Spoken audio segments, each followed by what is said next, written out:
Magandang umaga, ngayon po ay araw ng Miyerkules, July 17, 2024 at update po muli sa lagay ng panahon. Ayon sa Pag-asa, patuloy pa rin po na minomonitor ang isang low pressure area na nasa loob ng Philippine Area of Responsibility na kung saan nagdadala na po ito ng mga pag-ulan sa iba't ibang bahagi ng ating bansa kasabay ng pinalakas nitong southwest monsoon o hanging habagat na kung saan nakakaapekto naman sa western section ng Southern Luzon at Mindanao. Ayon sa Pag-asa, ang nasabing low pressure area ay may posibilidad na lumakas bilang isang bagyo sa loob po ng 24 to 48 oras at papangalan itong Butchoy ng Pag-asa sakaling tuluyan na po itong naging bagyo.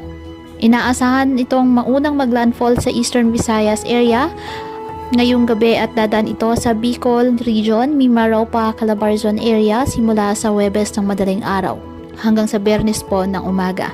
Magdadala din ito ng malawakang pag-ulan sa Eastern Visayas, Central Visayas, Bicol Region, Caraga Region at Camiguin. Kaya patuloy lamang tayo na mag-antabay ng iba pa nating weather updates at sa updates po na ipapalabas ng Pag-asa.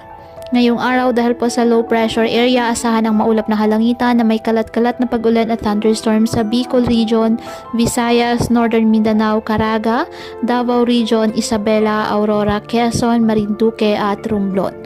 Asahan din ang maulap na halangitan na may mga pag-ulan sa Zamboanga Peninsula, BRMM, Sacsargen at Kalayaan Islands na dulot ng habagat. Ang Metro Manila, Bataan, nalalabing bahagi ng Calabarzon at nalalabing bahagi ng Mimaropa, bahagyang maulap hanggang sa maulap na halangitan with isolated rain showers or thunderstorms dahil po sa habagat. Apektado naman ng mga localized thunderstorms ang nalalabing bahagi ng Luzon.